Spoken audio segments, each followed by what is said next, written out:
Good afternoon, everyone, and welcome to the Put Your Strengths to Work session here. My name is Dan Collinson. I'm a strengths profile consultant at Capfinity. My journey with strengths.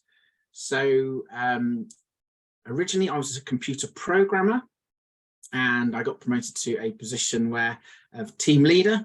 Had no idea, no training in team leadership or management whatsoever. So I started reading books on psychology and what motivated people. And one of those may sound cliche, but the book that sort of changed my life was Authentic Happiness by a gentleman called Dr. Martin Seligman. And that was all about the new science of positive psychology. And so traditionally psychology is illness and deficit and how we can fix things, whereas positive psychology supports and adds on to that, but it looks at how we thrive, how we perform our best, how we flourish, how we achieve our goals. And one of the key areas in that was strengths. And so that's what has brought me here today. I've done my study and research all in strengths, and it's something I'm really passionate as a strengths profile consultant at Capfinity. So thank you very much, Lizzie. We have chat working now, which is wonderful. So what are we going to cover today? So let me go to my slides. So we're going to start with the strengths approach, giving you some of the background and some of the science around strengths and the research that's out there. Then we'll look at being your best self with your realized strengths. So hopefully everyone has a copy of their strengths profile to hand. That'd be really useful. So if you don't, please feel free to log in into strengthsprofile.com and download your latest version of your strengths profile, get your report. Then we'll look at avoiding burnout with learned behavior and weaknesses, followed by releasing your untapped potential with your unrealized strengths. And then finally, we start thinking about the future and how you can embrace strengths, because it's wonderful that you've all taken your strengths profile and that you're all here today. But what can we do moving forward so you really embed strengths in your lives? So first of all, let's get stuck in then with introducing strengths. So there are 5 fundamentals in the strengths approach. So we focus on what is right, and that's what I mentioned about positive psychology. It looks at what's in the best of us and what is working and how we can build on that. So the focus on what's right. This next point, every person has strengths, was a real sort of light bulb moment for me when I first read about strengths, and that we all have strengths. Now, I was probably very good at saying, well, I'm not good at this and I need to work on that. But actually, those are sort of my weaknesses potentially. We talk about being the smallest thing to make the biggest difference when we focus on our strengths and use them effectively and in novel ways. Our greatest potential is from strengths, and that's when we'll start talking about unrealized strengths later, those untapped areas of potential. And then the 5th one is successes in compensating for weaknesses, only when using your strengths. So in strengths profile, we do have a weaknesses quadrant. And so it's how we can mitigate those weaknesses so they don't become problematic for us. So that's some of the fundamentals of strengths approach. But we're going to do a little exercise now. And if you don't mind, as we're in this sort of webinar format, I will be your volunteer today. So what we're going to do is I'm going to talk about something that drains me for 30 seconds. Okay, and what I'd like you to do is take notes on what you see and hear. Then when I've finished, we'll all come in, put what you see and hear into chat as well. So hopefully that's all clear for everybody. So for me, something that drains me is having to do the weekly food shop. Reason being is that I have to sit down and I have to write a list. So I have to plan my whole week's food. And if it's a Monday when I'm doing this, I'm not really sure what I want to eat on Thursday. So it's also problematic for me. So I write the list because I work full-time at Capfinity. The only time I get to go to the supermarket is in those peak hours. Still not sort of comfortable in crowds. following the pandemic, and it's really busy in there. So it seems to take ages to get around. It's a lot slower. And then when you get to the checkout, of course, there's lots of people who are also trying to check out at the same time. And then it's not all over there, because then I've got to go home and I've got to unpack it all. So that's something that really drains me. Okay, so what did you note there? What did you see and what did you hear when I was talking about something that drains me? So please feel free to put in chat. So you see me looking down a lot. Excellent. Yes. What else do people say? I look strained. Yep. That's probably how I was feeling at the time. Lots of I have to, I've got to. Excellent. So good note observation of language there. What else did you observe? What did you see and what did you hear? Voice was lower and flatter. Thank you. Task didn't play to my strengths. Lots of negative words. Good. These are good things. Voice was slower. Excellent. Good. Well, thank you for that. I was draining you. Oh, goodness me. That's not good. So let's talk about something that I enjoy then. So it seems sad, like doing them took a lot of effort. Yeah, it is true. And people have said to me before, why don't you just do online shopping? It's like, yes, but I still have to write the list. I still have to unpack it all. I still have to plan for what I want to do, and I don't want to on Thursday. So yeah, it's not as simple as an online shop. Okay, we're going to do the exercise again. So again, note what you see and what you hear, but I'm going to talk about something I love to do. Okay, so something I love to do is when we're resolving problems. I absolutely love it when someone comes to me with a problem. And then we sort of sit down and we'll talk about ideas and go, well, we could do this, and what if we try this? Remember this, we did something very similar before. And that was really successful. Well, how can we adapt that so that we can make this a success as well? And then just coming up with all those ideas as we're just trying to, find a way that we can resolve this problem. And then when we sort of reached agreement and we go, yeah, that's what we want to do. And then putting it into place and seeing it actually working and succeeding. That's something I love to do.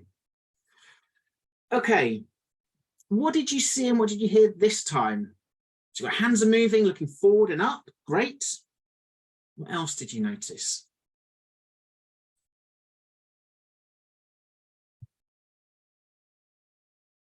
So what else did people see? And what do they hear this second time?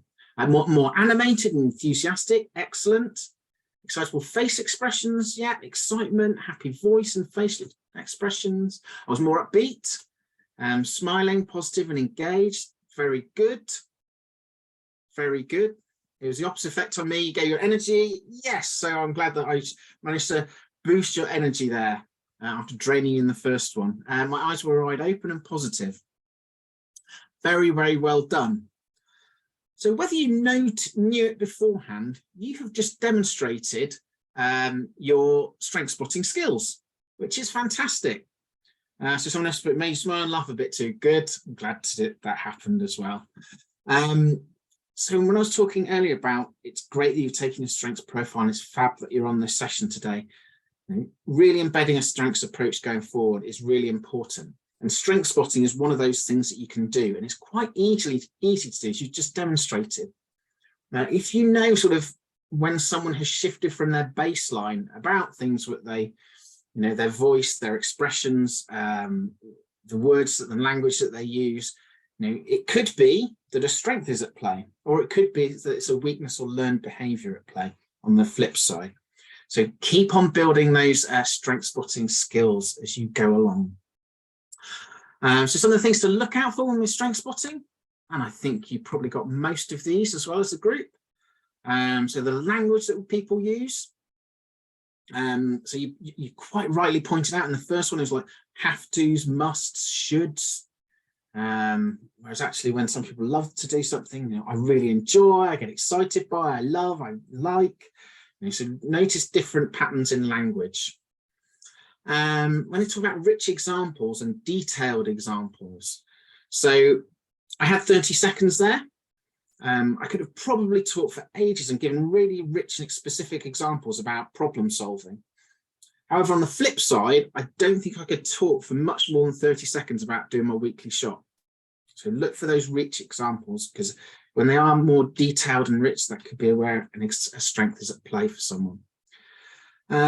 Authentic, so when people come across as natural and their authentic selves, that tends to be a signal that strength is at play. Energy, so you notice that there was probably a bit more draining in the first one, but a lot more energy and more upbeat in the second part of the example. Tone and pace, so again, you noticed it was probably a bit slower and lower tone in the first example, and I was probably talking a bit more quickly and more higher pitch in the second example. Volunteer, so this is, think about some of the things that you would naturally volunteer to do. These tend to be the things that we enjoy doing and are our strengths. Think about your to-do list and those items that never make it on your to-do list, because as soon as it comes up, you go, yeah, I'm going to do that straight away, because you enjoy doing it and it's something you perform well at. And on the reverse side, think about those things that always stay on your to-do list, because you'd rather put them off and do anything other than those. And that might be a sign that that's a weakness, that item on your to-do list. And then finally, growth. What areas do you want to grow? How do you want to develop yourself personally? We sort of gravitate to the things that are energizing and enjoyable for us, and those things that we're good at. So we sort of gravitate towards our strengths. So having a self-reflection there. Good. So if I was to say to you, what would your definition of a strength be? What would you say if you want to put that in chat? I say, what is your definition of strength? What would you say? So quite often when we do this, people say, well, it's something you're good at. And I'd say it's a yes and. It's a yes and thing. So at Capfinity, and within the strengths profile, there are three things that we measure, three elements that make up a strength here. So performance, so how well you perform when using these strengths. Do you perform well or do you perform poorly? Then we have energy, so how energized are you by using these strengths? Is it something that brings enjoyment and energy to you, or is it something that could be quite draining or dull or tiring for you? And the third element is how often you get to use it. So do you get to use it frequently, or do you not get to use it as much as you could or would like to? So these are the three parts that when you take your strengths profile assessment, this is what we will be measuring for. And if you've got your reports handy, we will, so you'll probably see this on page 2, something very similar to this, but you will have some elements of your own report in here. And these are what we call the quadrants for our model of development. So we always start with our realized strengths and we work our way through anti-clockwise when looking at our report. So realized strengths, so these are the things you perform well at, you find enjoyable and energizing, and you also get to use them quite frequently. So when you look to your report, these are the things that you might go, yeah, I recognize that about myself. So we talk about using these wisely. Initial research into strengths was find out what your strengths are and just go and use them as much as possible. Whereas actually it's a bit more nuanced now, and we say, well, we talk about a golden mean of strengths use. So use the right strength at the right time and in the right amount or right measure. So use wisely, because it can be, that if we overuse a strength, that it might not be as energizing anymore. It might slip into the learned behaviors quadrant. Something that has happened to me. I used to competitive. I knew, if I took strengths profile about 15 years ago, I was doing lots of sports and team activities. I was very competitive. I know it would have been a realized strength of mine, but I probably overplayed it. I probably did too much team sport for too long. And so now it's actually a learned behavior of mine. So it's something I can do well still, but I find it draining when I do it, de-energizing. So that's what we talk about using wisely there. Next, we move on to our learned behaviors quadrant. So this is quite often the eureka moment for people. So these are the things that we perform well at, but we can find quite de-energizing when we do it. And the reason it's a eureka moment for people is because they think that because they perform well at something, that it's enjoyable for them, and that's not always the case. So if you've been in a role for a long time, you may have lots of learned behaviors because you've learned to do lots of activities and you learn to do them well, but they might not be as energizing for you anymore. So that's what we say. So use when needed. So there's things that we can talk about. We talk about a learned behavior sandwich. So if there is an activity coming up that is a learned behavior for you, what we suggest is try and do an activity that's either a realized or unrealized strength beforehand. So you go into that learned behavior activity with lots of energy behind you. And then once you've completed that learned behavior activity, do another realized strength or unrealized strength activity to build your energy levels right back up again. So we call that learned behavior sandwich. It could be, can you collaborate with someone who has a realized strength or unrealized strength where you have a learned behavior, so that it'll be energizing for them and you can maybe work together so that it doesn't become as de-energizing for you. And also thinking around prioritizing tasks. Could you maybe swap a learned behavior task of yours for someone who has it as a realized or unrealized strength? And then you would do an activity of theirs that may be a learned behavior or weakness, but it's a realized strength of yours. So starting to think about how we can work differently as well. Then we have our weaknesses quadrant. So these things that we perform poorly at. And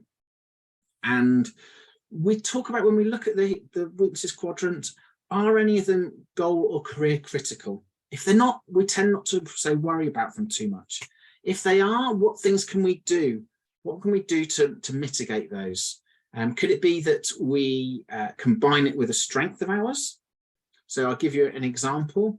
A friend of mine he is a teacher, and when it comes to marking time, he's very good at putting off doing the marking. Time optimizer is one of his weaknesses. So it's all very much last minute. However, he has competitive as one of his realized strengths. Very, very competitive person. So my recommendation was to combine the realized strength of competitive with the weakness of time optimizer. And my suggestion was, for the first hour, mark as many papers as you can. Then for every subsequent hour, you have to either equal or better the previous hour.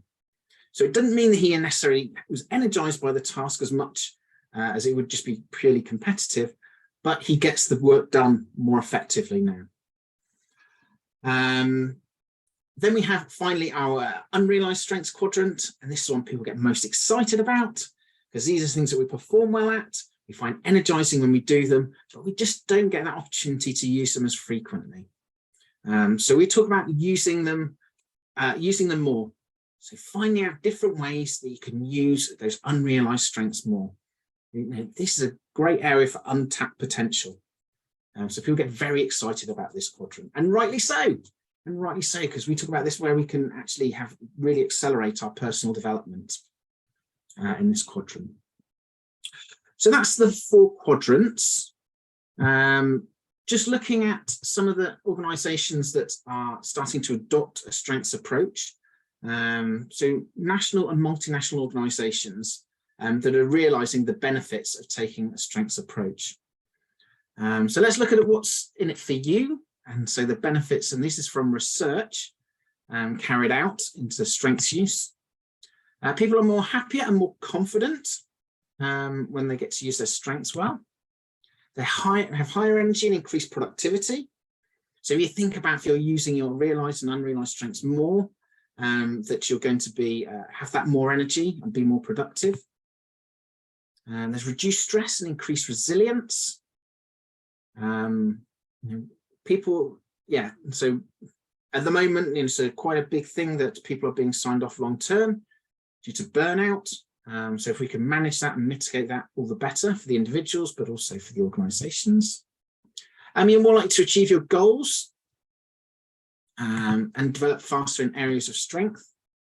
So the example I like to use for these two last bullet points here are, I'm right-handed. So if I wanted to learn to write faster and neater, it would make sense for me to, or it would be more productive and more successful practicing to learn with my right hand. But practicing my left, I sort of might be able to make legible writing, but it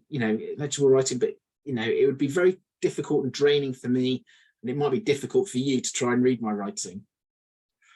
People have more confidence in career decisions as well. And it's not just people starting out in their careers when they understand their strengths. It's those when they're looking to either transition into a new position or to move into a new organisation, feeling confident about what your strengths are and how they brought you success previously. Then when we're self-aware and about and using our strengths here, so we have greater self-regulation, so we're able to think about our thoughts and actions more effectively. If I'm one of my strengths is improver, always looking for this in myself and others. It might help you to improve what already exists. Motivation. So thinking about different situations, how you can adapt and tune them to be more motivated. Decision making, and certainly when it comes to delegation, thinking about what activities are your strengths and how can you use those, and then maybe what other people's have strengths for different activities, and making decisions based on that and delegating accordingly. Emotional intelligence, so you've shown your excellent strength spotting skills previously around that emotional intelligence and noticing the shifts in patterns for people. Any limitations that we have or things that we get distracted by, those might be things that may be a weakness or learned behavior. And then openness, and coming back to that authenticity I talked about, and being happy to share, if you feel comfortable, your strengths profile with people and talking through the different quadrants with them. And then thinking about strengths impact for everyone.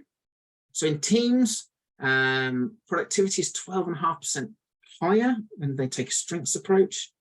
So if you just take a moment to think about how much more you would get done if you're 12.5% more productive, and then multiply that by the number of people in your team or in your organization as well. Communication improves with a strengths approach, where people use the language of strengths, and giving strengths feedback as well really helps communication. Delegation, as I mentioned, talking about how we can structure tasks based on what strengths are needed for them and who has those, can really help delegation, and ties in as well with productivity. And also creativity and trust improve as well with the strengths approach. Looking now at the organisation as a whole, so customer satisfaction 44% higher with the strengths approach. Employee retention 50% better. And so for me, I always feel there's two costs when people leave an organisation. There's the financial costs of having to go through the recruitment process, paying recruitment organisations, and also getting people up to speed. And also on the flip side, there's the knowledge cost as well. So that experience and the knowledge base when people leave. So if we can keep our high performers, all the better. Employee engagement is 6 times higher, and also communication and delegation are better off in the organisation. And finally, thinking about careers now and people starting out in their careers. So students are 30 times more excited about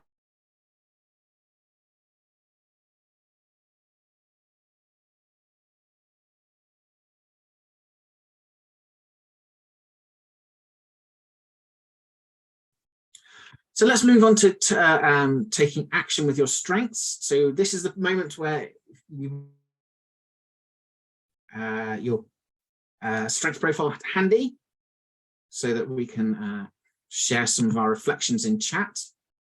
So we're going to start with the realised strengths quadrant here. So again, remember this, like things that you perform well at, you use them and you get to use them frequently. So understand your strengths and their success to date and their stories. So how have your realized strengths brought you success? What was the story behind it? Align realized strengths to career and life goals. So use them to make a plan. And as I said earlier, don't overplay them. Use appropriately for your context and in the right measure. So my first question to you is, and please put these in chat, which of your realized strengths are you most known for? Which are you most known for? So my number one, current number one realized strength is adherence. So following those processes and those steps. And I think I'm very well known for this in my team, which is very, very creative, very innovative.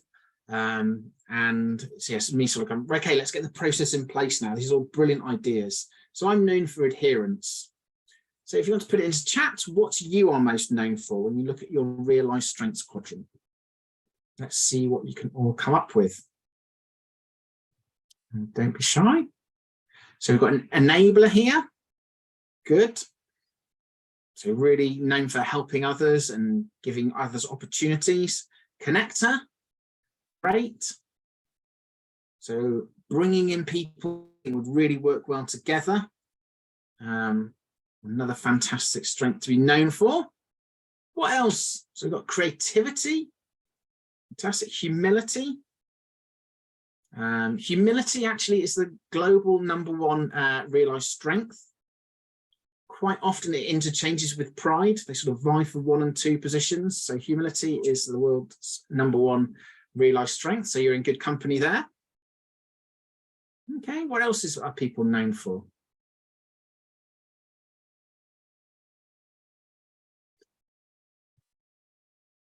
Okay, so let's look now. So we've got humor as well. Someone's known for humor. Organization. Access that organizer skill of getting structure in place. Fantastic. So question 2 is, which of your realized strengths do you want to be known for? So which of your realized strengths do you want to be known for? So for me, some of my key work and research is around motivation. So I'd like to be known about personalization and thinking how people are motivated differently, react differently, and making sure that I change my way of working with people is best for them. So personalization for me. What we've got coming through is centered. So that person is really sort of calm and composed, especially in those stressful situations. We've got leadership, we've got gratitude. Lots of research into gratitude and its impact on well-being. So growth for self, but also helping others to grow. So coming back to maybe the enabler there as well. So I like that. So you've got your personal growth in there as well, but also looking at helping others to grow. Fantastic. What other strengths, realized strengths, do people want to be known for? Adventure. Oh, very good. Dial that up a bit more. And we've got gratitude as well. Another one for gratitude. Excellent. So keep bearing these in mind as you move forward. We've got mission just coming through as well. Very, very, yeah, that one quite often comes up more in the unrealized strengths, but yeah, fantastic. So you've got creativity there and organizer. And those organizational skills. Wonderful. Let's look at the learned behaviors quadrant now. So remember, these are the one things you still perform well at. So, you know, it's important to stress that, but they just might be de-energizing for you. We say avoid burnout and use when needed. Because we quite often see people who are using a lot of learned behaviors frequently.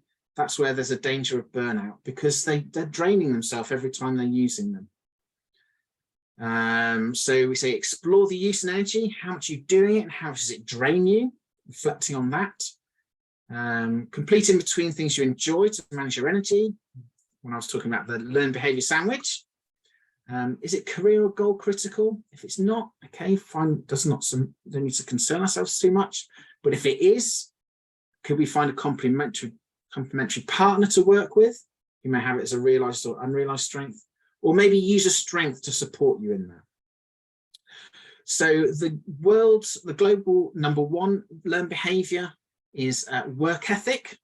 So if you have that as in your learned behavior quadrant, you know, you're in good company, and quite often, and it makes sense, you know, you can work hard when you need to, but if it's 24 hours a day, you know, that will become draining.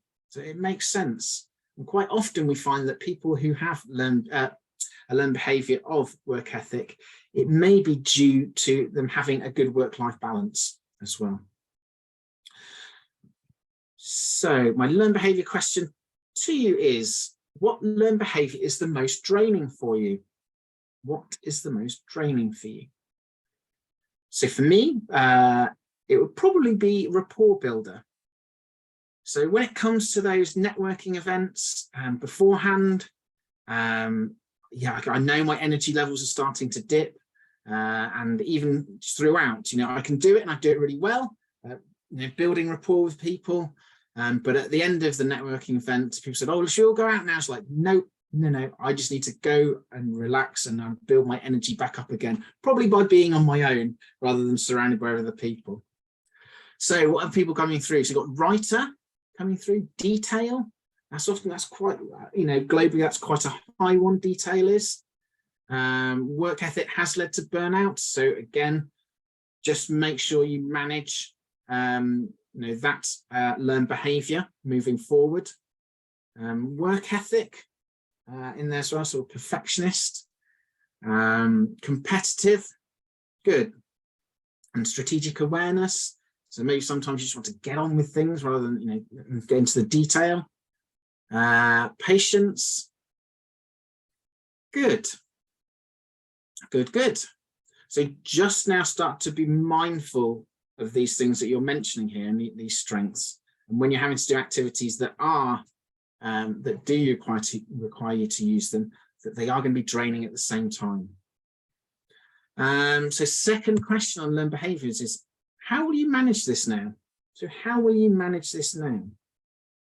So for me, with rapport builder, you know, after I have had to say those networking events, I will be, yeah, I'll make sure that I do something that really does bring my energy levels back up. It might be I might just sit and listen to some music, or I might just put some TV on and have that on in the background while I rebuild my energy levels. How might you manage your learned behavior that is most draining? Any tasks that you think we could do, or activities? And it's a good exercise to do this when you are reflecting on things that can lead to burnout, about what activities and how will you manage it now? Any examples, maybe a learned behavior sandwich? So with the writer, learned behavior, start something and also use piano music when you need to concentrate. Okay, great. Yep, so you're combining.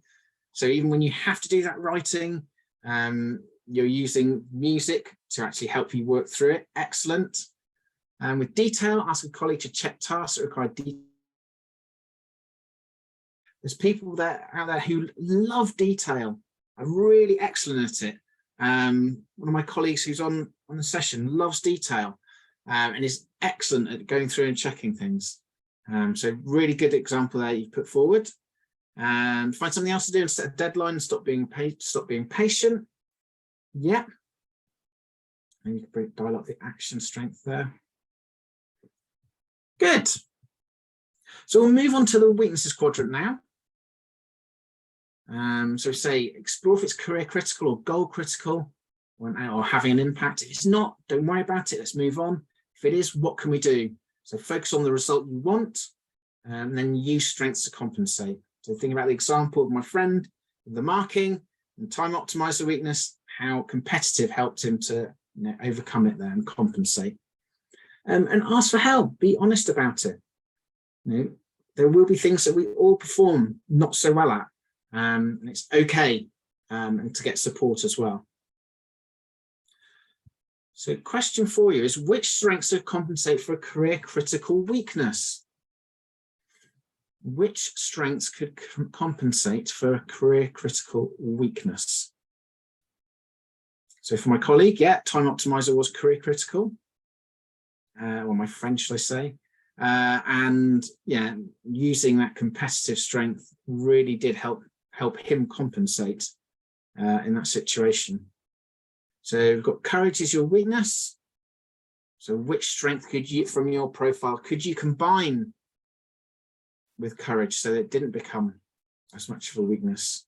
Maybe it's something, I don't know, about seeing your profile, but maybe it's something around self-belief and combining that with courage.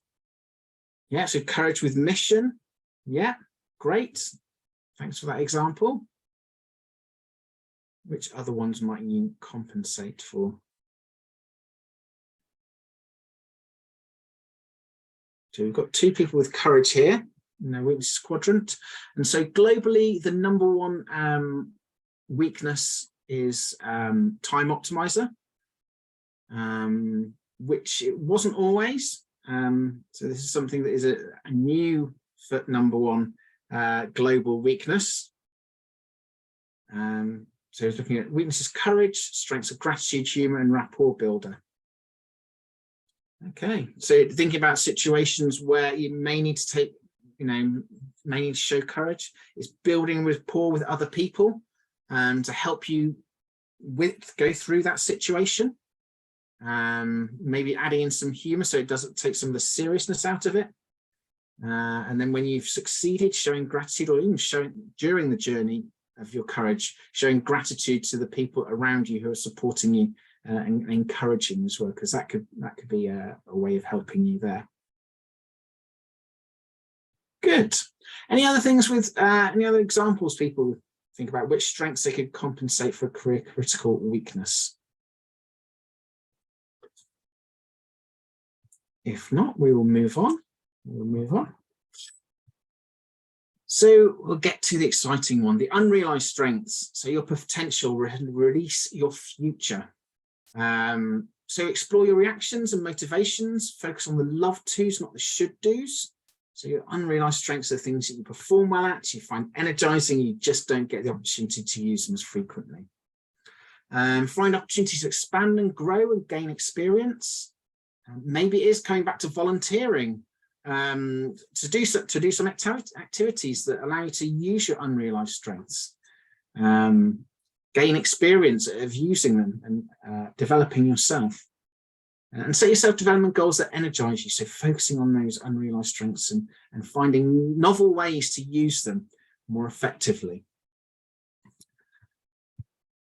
So my first question is, which of your unrealized strengths are you most excited about using in your career further? Which are you most excited about using in your career further? So I should say that the #1 unrealized strength currently is mission, but quite often it's mission legacy 1 and 2. So we've got prevention, so don't be shy of asking the question rather than only thinking it. Great. Innovation, so building those things from scratch, very exciting. Incubator, so yeah, I have incubators to realize strengths. Sometimes I just need time to process things before I can put them into action. Great. And also these are really, when you're exploring now, think about how you can maybe share with other people so they can help and support you on this journey. So we've got change agent coming through, and then relationship deepener. Excellent. So some really quite varied unrealized strengths here, which is great to see. So thinking there about which one you're most excited about. Follow-up question is, what will you do? So for those ones you're really excited about using, what will you do? So finding a different way at looking at a proposal that others haven't thought and verbalizing it. Yeah, really like that.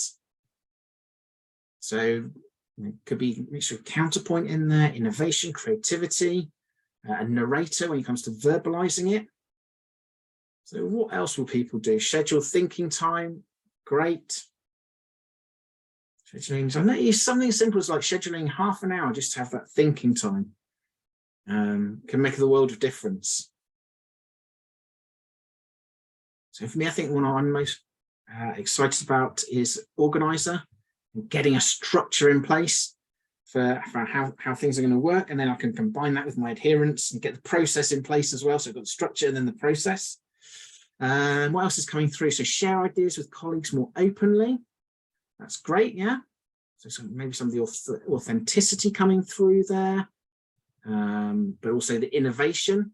So some of the things that you've been thinking about, but maybe not been willing or feeling confident, comfortable to share with people. But yeah, that's a great idea.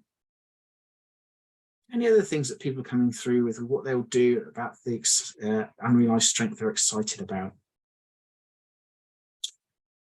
So yeah, maybe you might just need some incubation time to think about this yeah, after the session, you might come up with some great ideas then as well.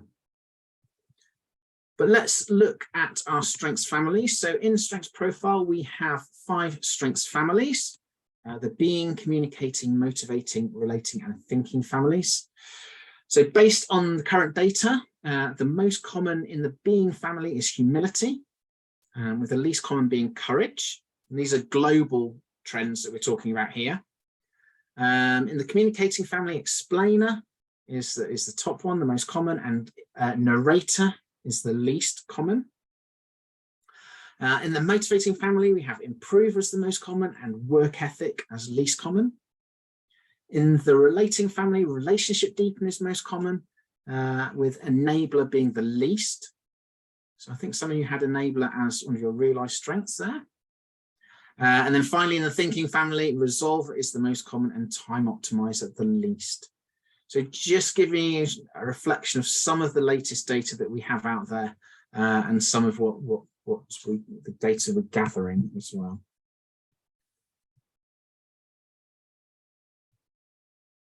But let's think about embracing your future and embracing strengths going forward.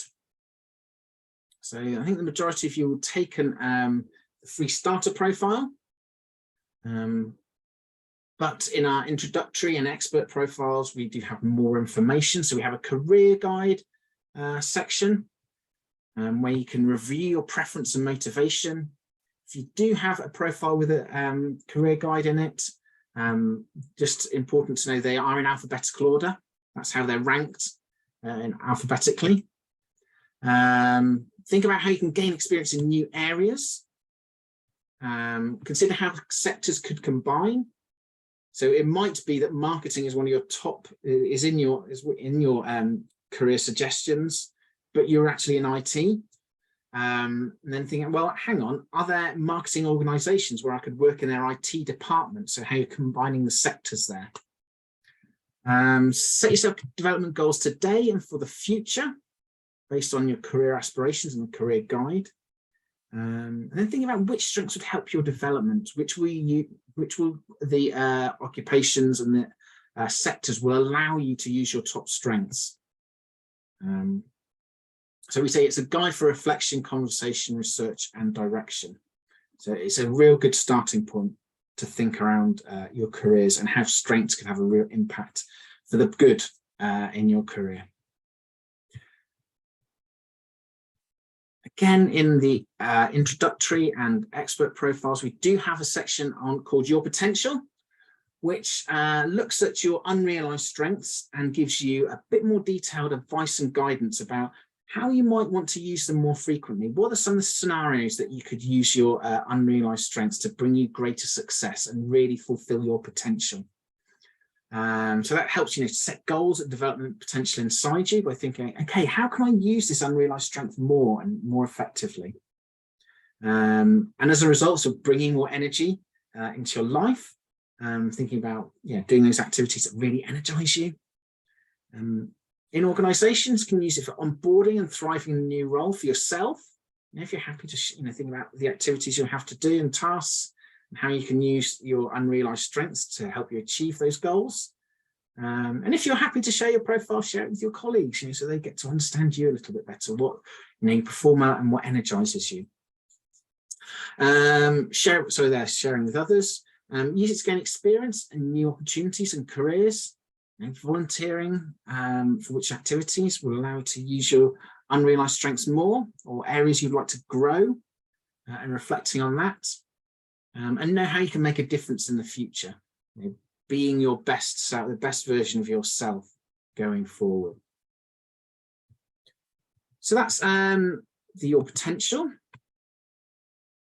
But how can we apply our strengths every day then? So for yourself, if you're happy and comfortable to share your profile with people, talk them through it.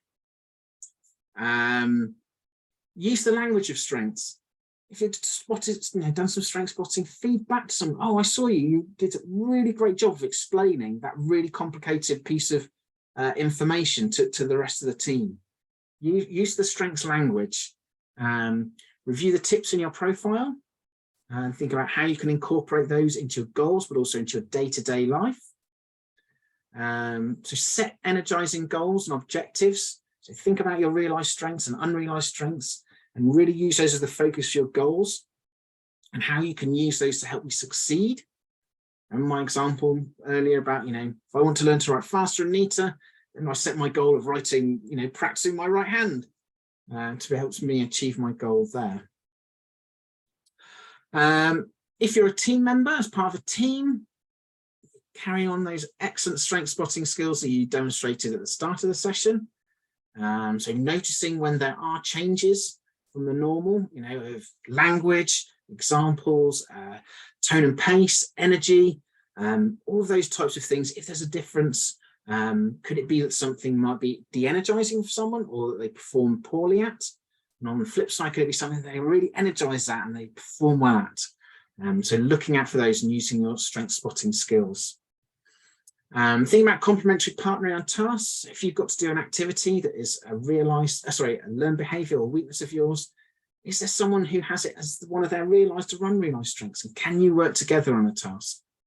Or is it something where someone else might be struggling and it might be a weakness or learned behavior for them? And if it's a realized strength or unrealized strength of yours, can you work and support them, bring your energy to help them get through those tasks as well? Have an appreciation of team diversity. So if we think about the top 7 realized strengths, to have the top 7 realized strengths in the same order as someone else, so exactly the same order, would be a chance in just under 1 in 2 billion. So appreciate that diversity of individuals and also the team. And even if we do have similar strengths, we might use them in different ways to bring about success. So really appreciate that diversity about how people might use their strengths in different ways and have different ones. Now I talked earlier about improving communication, so using that language of strengths to give feedback to people and thinking about how we can plan and delegate as well. Then if you are a manager or a leader, so understand the collective team strengths and share profiles within the team. Set development goals on strengths more than on weaknesses. It's not say we ignore weaknesses, but set them more focused on strengths to get the best out of your team. Inform delegation and new project teams based on what activities and what strengths are needed for activities and who has those strengths. And also have those positive performance reviews. Let's focus on what's going well and how can we do more, how can we build on that? So that's about employing every day. I did mention before around the 2 other profiles. So you can upgrade to an introductory profile from your starter one, which is £12 plus VAT. So that reveals up to 7 realized and unrealized strengths, 4 learned behaviors and 3 weaknesses. And it also gives the definitions and some application advice for all of those. So that's our introductory profile. It also has the your potential section as well as career guide. Then we have our expert profile. So this is £35 plus VAT. This includes all 60 of your strengths, so you'll be able to see where all of your which quadrant each of the strengths appears for you. And it also includes the strengths families that I mentioned earlier. So you'll be able to see, how many realized strengths, unrealized strengths, learned behaviors and weaknesses you have in each of your families within the families as well. So it's the full report is the expert report. If you'd like to find out some more help and tips, we have on our website our best self section. So that's strengthsprofile.com/self. So that stands for self-aware, explore, launch, and flourish. And on the website, you'll find lots of guidance and tips and videos about how you can really embed strengths going forward to be your best self. And we also have the Strengths Profile book, co-written by the Capfinity co-founder, Dr. Alex Linley, and the Strengths Profile director, Trudy Bateman. And that's strengthsprofile.com/products/books. And that goes into more detail about all 60 of the strengths and is a great resource. So that's about it for me from the recording. Are there any questions at all from anybody? So questions come in, why do you have many more learned behaviors and realized strengths? So what we tend to find is that learned behaviors is the highest number quadrant across the board. And it tends to, and it's not a bad thing, you know, it's things that you perform well at. It just might mean they're not as enjoyable and energizing as they used to be for you. And people who have maybe been in a role a long time, we find that they've been able to learn lots of skills that they perform well at, but they're not as enjoyable and energizing as they were before. That's why they have more learned behaviors. But yeah, just remember what I talked about earlier, the learned behavior sandwich. If you do have to do a learned behavior activity, or collaborating with someone, or combining a strength with a learning behavior activity to bring more energy into the tasks that you're doing. So it is that's the way to change that balance. Any other questions or reflections? I hope that helps the person who put that through.